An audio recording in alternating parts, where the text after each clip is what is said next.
Hello everybody and welcome to the class of biology.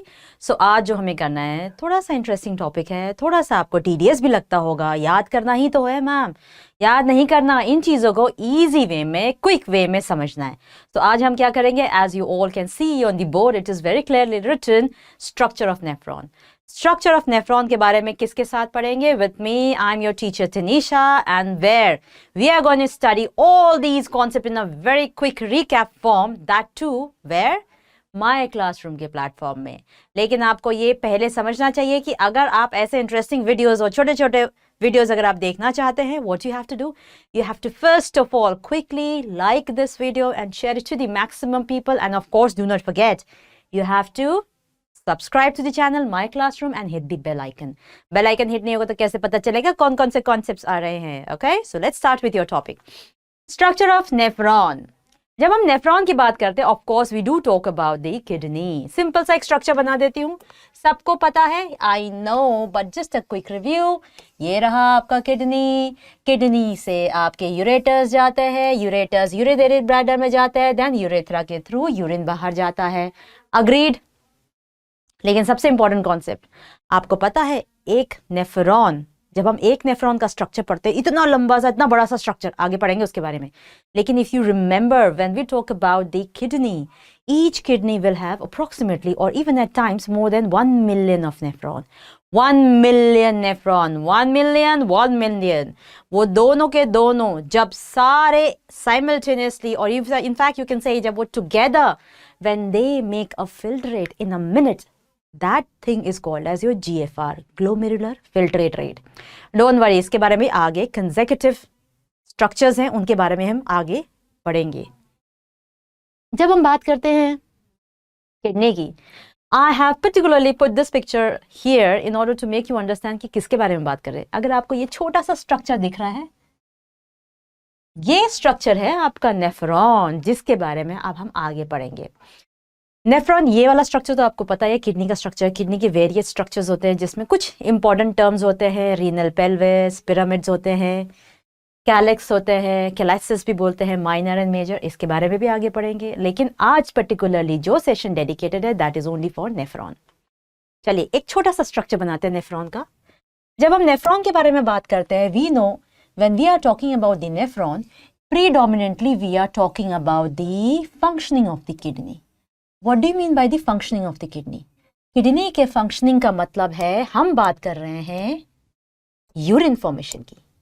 Please understand, जब urine formation होता है, urine formation में जो स्ट्रक्चर्स इन्वॉल्व होते हैं, यूरिन फॉर्मेशन में जो स्ट्रक्चर्स इन्वॉल्व होते हैं, they undergo 3 processes. Glomerular filtration, which is also called as ultrafiltration. Second is your tubular reabsorption and the third one is your tubular secretion. आज हम जरा सा स्ट्रक्चर पढ़ेंगे कि नेफ्रॉन का स्ट्रक्चर होता कैसा है। आपको पता है नेफ्रॉन का स्ट्रक्चर जब हम पढ़ते हैं, generally we talk about the nephron structure on the basis of the fact कि इसमें कैसा स्ट्रक्चर, क्या बना हुआ है, कैसे बना हुआ है, उसमें कौन से सेल्स इन्वॉल्व है। अगर इस स्ट्रक्चर को हम रैंडमली देखें, this is the one which is actually called as your Bowman's capsule. इसको बोला जाता है बोमन्स कैप्सूल। और Bowman's capsule, now the question comes into the picture. बहुत सारे बच्चे कंफ्यूज हो जाते हैं और बोलते हैं कि मैम बोमन्स कैप्सूल ही ग्लोमेरुलस है। नहीं, now I will tell you what is glomerulus. पहले एक बार इसका स्ट्रक्चर फटाफट से बना ले। अच्छा, यहां पर मैंने इसलिए रब किया because I want to show you some differentiation here. जब यहां से, ये तो आपको पता है, ये तो पीसीटी है, मैं लिख देती हूँ, this is the one which is called as proximal convoluted tubule. और जो नीचे की तरफ आ रहा है, that is your descending loop of Henle, descending limb of loop of Henle. ठीक है, नीचे की तरफ आ रहा है। यहां से जब ये कॉइल होता है, देखिए थोड़ा सा स्ट्रक्चर में चेंज आ जाता है। यही स्ट्रक्चरल चेंज दिखाने के लिए तभी मैंने दोबारा ड्रॉ किया ऐसे। देखिए लूप ऑफ हेनले में टर्न लिया, फिर यहां पर स्ट्रक्चरल थोड़ा सा चेंज आया। क्या स्ट्रक्चरल चेंज दिखा आपको? लूप ऑफ हेनले में जो डिसेंडिंग है वो पतला है, असेंडिंग वाला मोटा है। दिस इज इंपॉर्टेंट, यही तो पढ़ना है हमें, और ये सारी चीजें बहुत इंपॉर्टेंट है। Ascending limb of loop of Henley,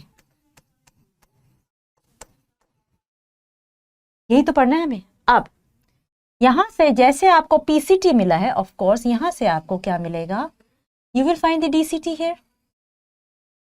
अब इन रीजन्स को प्री डिफाइन करना बहुत जरूरी है। ये है आपका कलेक्टिंग डक्ट, जिसको कलेक्टिंग ट्यूब्यूल भी बोला जाता है। चलिए कलेक्टिंग ट्यूब्यूल बोल देते हैं। ये है आपका डीसीटी, नाम लिख देती हूं, क्या है इसके मतलब, PCT and your DCT। PCT is your proximal, जो सबसे पहले मिलता है, प्रॉक्सिमल कॉन्व्यूलेटेड ट्यूब्यूल। और DCT क्या है आपका, एंड है, तो distal convoluted tubule. Better please understand this thing. When we talk about the tubule, it's a tube-like structure, agreed. But convoluted का मतलब होता है coil-like structure. देख रहे हैं आपको PCT और DCT. And please one must not forget, PCT ऐसा रीजन है जहां पर, PCT ऐसा रीजन है जहां पर सबसे ज्यादा क्या होता है, ट्यूबुलर रीअब्जॉर्प्शन होता है। मेजॉरिटी ऑफ दी जितने भी सेक्शंस है वो सारे के सारे यहीं पर रीअब्जॉर्ब होते हैं। चलिए अब थोड़ा सा हम अंदर का स्ट्रक्चर डिफाइन करते हैं। अंदर आपको पता है, I am gonna use the red pen here. So यहाँ देखेंगे आप, यहां पर आपके पास आ रहा है एफरेंट आर्टरियोल और इफरेंट आर्टरियोल बन के जा रहा है, अग्रीड। अब इसका देखिए, this is the one that I want all of you to pay attention. आप इसकी थिकनेस पे ध्यान दीजिए।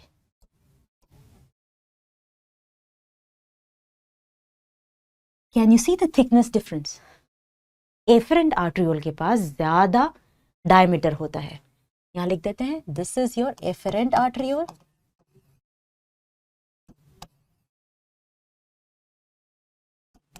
थिकनेस होता है तो थिक लिख देती हूं। This is the one which is your efferent आर्टरियोल।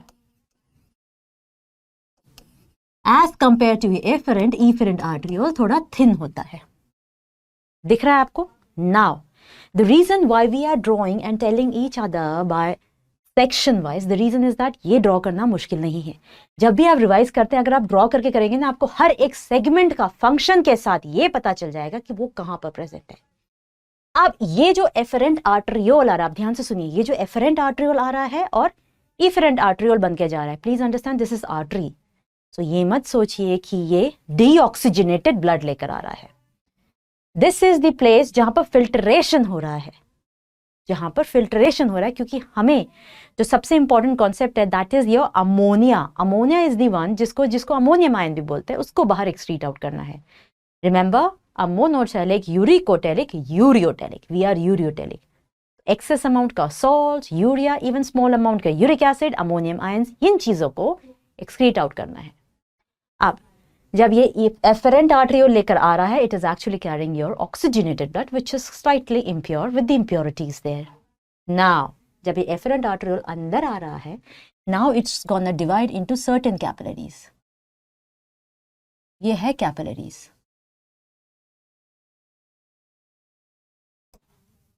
ये जो कैपिलरीज है ना, let me write down, these are capillaries which are approximately 40 to 15 numbers, and these capillaries are actually called as, this structure is actually called as glomerulus. इसको बोला जाता है glomerulus. Can I say like this? Bowman's capsule is a tuft-like structure जिसके अंदर efferent arteriole ने बहुत सारी blood की capillaries बनाई होती है। The association of those capillaries together is called as your glomerulus. और इन एसोसिएशन, ये जो ग्लोमेरुलस है ना, ग्लोमेरुलस में छोटे छोटे पोर्स होते हैं, जिन पोर्स से आपको क्या मिलता है, ग्लोमेरुलर फिल्टरेट, जिसका नाम होता है नेफ्रिक फिल्टरेट। लेकिन इतना आसान नहीं है, क्योंकि इस फिल्टरेशन के भी बहुत सारे डिविजन्स होते हैं। जैसे पहले स्ट्रक्चर देख लेते हैं। अब ये है मेरा स्ट्रक्चर। चलिए, किडनी है तो आप कैसे भूल सकते हैं, किडनी के दो पार्ट्स होते हैं, दो सेक्शन होते हैं, कॉर्टेक्स और मेडुला। हम दिखा देते हैं अपना कॉर्टेक्स रीजन यहां पर। Let's show the cortex. ध्यान से देखिएगा, कॉर्टेक्स रीजन जो है, उस कॉर्टेक्स रीजन में आपको कॉर्टेक्स रीजन में पीसीटी, डीसीटी और सीटी मिल रहा है। और जबकि मेडुला रीजन है, मेडुला रीजन में आपको क्या मिल रहा है, लूप ऑफ हेनले। इसलिए इस स्ट्रक्चर को यहां से यहां तक को बोला जाता है, जहां पर लूप ऑफ हेनले मिलता है, ऐसे नेफ्रॉन को बोला जाता है जक्स्टा मेडुलरी नेफ्रॉन। और जो नेफ्रॉन्स कॉर्टिकल रीजन में है उनका नाम क्या पड़ जाएगा, कॉर्टिकल नेफ्रॉन। यहां से यहां तक कॉर्टिकल नेफ्रॉन, याद रहेगा आपको। अब now a very tricky question, I am gonna use another pen in order to let you understand what do we mean by this. बहुत सारे बच्चों को प्रॉब्लम होती है ये समझने में कि पेरीट्यूबुलर कैपिलरी क्या होता है और वासा रेक्टा क्या होता है। आप उन दोनों को कभी रिलेट नहीं कर पाते हैं when you are talking about specially counter current mechanism. अब जब जो इफरेंट आर्ट्रियोल निकल रही है ना बाहर, आप ध्यान से देखिए, आई एम गोना यूज, दो सेम कलर है लेकिन आपको बताने के लिए आई am gonna use the green one here. ये निकल रही है, ध्यान से देखिए, it is coiling here. Can you see the coiling here? Do you see the coiling? Yes. So this efferent arteriole is coiling around, पूरे स्ट्रक्चर में coiling around हो रही है। ध्यान से सुनिए, जब कॉर्टिकल नेफ्रॉन में आपको इफरेंट आर्ट्रियोल, कॉर्टिकल नेफ्रॉन में जब आपको इफरेंट आर्ट्रियोल पीसीटी और डीसीटी के अराउंड कॉइल होता हुआ दिखता है, उसको बोलते हैं पेरीट्यूबुलर कैपिलरी। वही पेरीट्यूबुलर कैपिलरी नीचे की तरफ आते हैं तो उसका नाम हो जाता है वासा रेक्टा। ये रहा वासा रेक्टा। वासा रेक्टा ये है। Peritubular capillary, vasa recta together will join many peritubular capillaries, many vasa recta will join together to form renal vein. अब पता चला ये स्ट्रक्चर कहां से बना। So this is the one here, it is called as, let me write down here, this is the one which is called as your peritubular capillary. Peritubular capillary, understood. ये है वासा रेक्टा, एक ही कलर से दिखाया ताकि आपको पता चल जाए। और ये है क्या, ये इफरेंट आर्ट्रियोल है।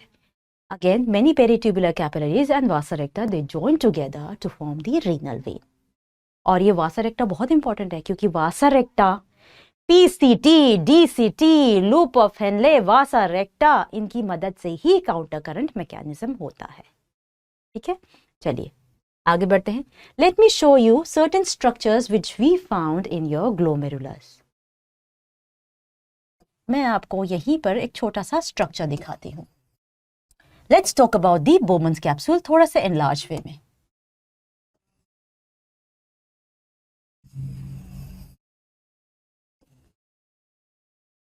ये तो आपको पता ही है, ये पीसीटी शुरू हो रहा है, ये बोमन्स कैप्सूल है। अच्छा, आप ध्यान से देखो, मैं एक बार पहले ये बना देती हूं। आर्ट्रियोल्स आ रहे हैं, जा रहा है, डायमीटर में डिफरेंस देख रहा है, उसी चीज को यहां रखा है कि डायमीटर में आपको डिफरेंस कैसे दिखेगा। You can see the difference in the diameter. अब थोड़ा ध्यान से देखो, आपको पता है there are approximately 40 to 50 capillaries here. That's the reason it is called as glomerulus. Glomerulus के पास छोटे छोटे पोर्स होते हैं। उन पोर्स को मैं आपको व्हाइट से दिखाती हूं। These are the pores and these pores are actually called as fenestrae. Now, in order to show you कि glomerular filtrate कैसे बाहर निकलता है, I'm going to use the, let me use the yellow color here. अब ध्यान से देखो, filtrate ये अभी भी आपका ग्लोमेरुलस है, ग्लोमेरुलस अभी है। ग्लोमेरुलस से वो बोमन कैप्सूल के स्ट्रक्चर में जा रहा है, यहां से यहां पास होकर यूं आएगा, यहां पर मिलेगा आपको ये जो आपको मिलेगा ये क्या है? These dot-like structures. These dot-like structures are actually your nephric filtrate. Nephric या फिर ग्लोमेरुलर फिल्ट्रेट। ठीक है। अब सबसे इंपॉर्टेंट चीज, अब ध्यान से देखिए।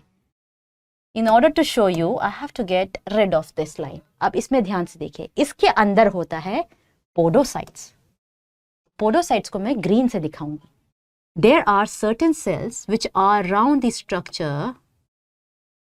ये देखिए पोडोसाइट्स।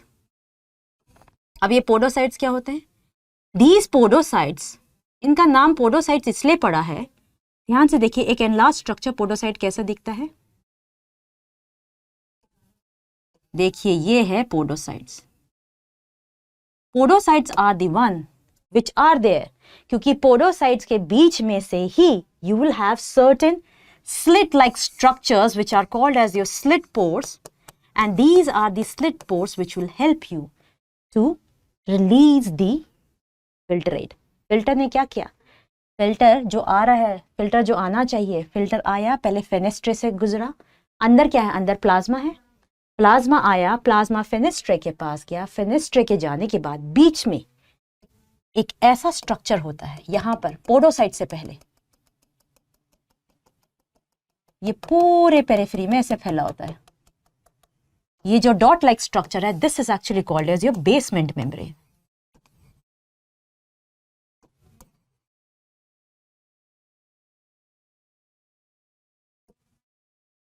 आपका podocytes, let me write down this is your podocytes. Your podocytes which are feet like structures. Podocyte, जिन दो पोडोसाइट के बीच में स्लिट पोर्स होता है, along with your basement membrane and fenestrae, ये सारे के सारे फिल्ट्रेशन में हेल्प करते हैं। Plasma membrane in the sense it's gonna bring the plasma proteins. Blood आता है, आपको पता है जब आपका ग्लोमेरुलर फिल्ट्रेट होता है उसमें glucose, amino acids, your sodium ions, potassium ions, chloride ions, water, urea, ये सारी चीजें होती हैं। But please understand one thing, इसमें जो नहीं होता है that is your blood cells, RBCs, डब्ल्यूबीसीज, प्लेटलेट्स, ये कोई भी चीज, इवन ये प्रोटीन्स एंड फैट्स, ये भी फिल्टर नहीं हो सकते। इनका ध्यान क्या होता है? इनका ध्यान रखा जाता है, फेनेस्ट्रे ध्यान रखता है, बिकॉज ये साइज के बेसिस में बनते हैं। फिर से पहले प्लाज्मा आएगा, प्लाज्मा प्रोटीन, और यू कैन से ब्लड आता है, ब्लड में से ब्लड पास होगा फेनेस्ट्रे से, फेनेस्ट्रे से पास होगा बेसमेंट मेम्ब्रेन, बेसमेंट मेम्ब्रेन से पोडोसाइट के पास जाएगा, एंड पोडोसाइट के बीच में होता है स्लिट पोर्स, उसमें से फाइनली आपका ग्लोमेरुलर फिल्ट्रेट निकलेगा। और ये ग्लोमेरुलर फिल्ट्रेट कहाँ पहुंचेगा? पीसीटी के पास। प्लीज अंडरस्टैंड, पीसीटी में मैक्सिमम रीअब्जॉर्प्शन होता है। क्यों? क्योंकि पीसीटी के पास ब्रश बॉर्डर्ड माइक्रोविलाई सेल्स होते हैं। अग्रीड, माइक्रोविलाई होते हैं। अगर मैंने ये बनाया सी, माइक्रोविलाई होते हैं। And please understand one thing, PCT is very much rich in mitochondria. PCT सबसे ज्यादा रिच होता है माइटोकॉन्ड्रिया, इसलिए इनके पास एक्टिव रीअब्जॉर्प्शन होता है, या फिर एक्टिव एब्जॉर्प्शन भी आप बोल सकते हैं। And this is the one, you know, this is your Bowman's capsule.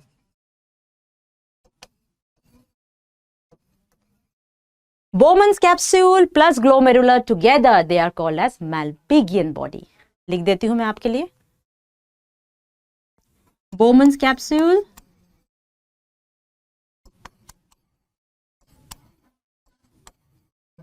plus glomerular, या glomerulus बोल सकते हैं, together they are called as your renal corpuscle, और इसका एक और नाम क्या है आपका? This is called as your renal corpuscle, और it is also called as your Malpighian body. Malpighian body. So this is the all structure that we need to know about your nephron. Nephron का ये structure जब आपको अच्छे से पता होगा, तभी आप काउंटर करंट मैकेनिज्म, तभी आप जक्स्टा ग्लोमेरुलर अपैरेटस, ये सारी चीजें समझ सकते हैं। और ये सारी चीजें आज हमने कहाँ पढ़ी है? एक बार दिखा देती हूँ फिर से। यही स्ट्रक्चर है, ये वाला स्ट्रक्चर है जो आज हमने पढ़ा, यही है। और ये सारी चीजें आज हमने कहाँ पढ़ी है? We have done this on a very wonderful platform which is your my classroom. A small gentle reminder to all my dear students, अगर आपको पढ़ना है। और if you want to know about juxtaglomerular apparatus, जो याद करना तो दूर की बात है, समझने में ही बहुत डिफिकल्ट लगता है। काउंटर करंट मैकेनिज्म समझ में नहीं आता, आपको ये नहीं पता चलता कि जो GFR है, ग्लोमेरुलर फिल्ट्रेट रेट है, उसको गवर्न करने वाले कौन से फैक्टर्स होते हैं। क्या वो हार्मोनल है, क्या वो न्यूरल है, क्या मसल्स उसको कंट्रोल करती हैं, क्या कुछ सर्टेन प्रेशर्स उनको कंट्रोल करते हैं। यही सारी चीज़ें आप कहाँ पढ़ सकते हैं, आप पढ़ सकते हैं माई क्लासरूम के प्लेटफॉर्म में। लेकिन आपको क्या करना पड़ेगा, a very quick and a gentle reminder, you have to like this video and share it to the maximum students or the maximum people around you, and also you need to subscribe this channel and उसके साथ bell icon को hit करना पड़ेगा। और अगर आपको कोई भी इन टॉपिक से रिलेटेड पढ़ना है या कोई भी टॉपिक से रिलेटेड पढ़ना है, we have a wonderful section of your message, वहाँ पर टेक्स्ट आप लिख सकते हैं so that we can look into it and do the preparation accordingly. So this is me, your teacher Tanisha, wishing you all the best for your studies and God bless you all.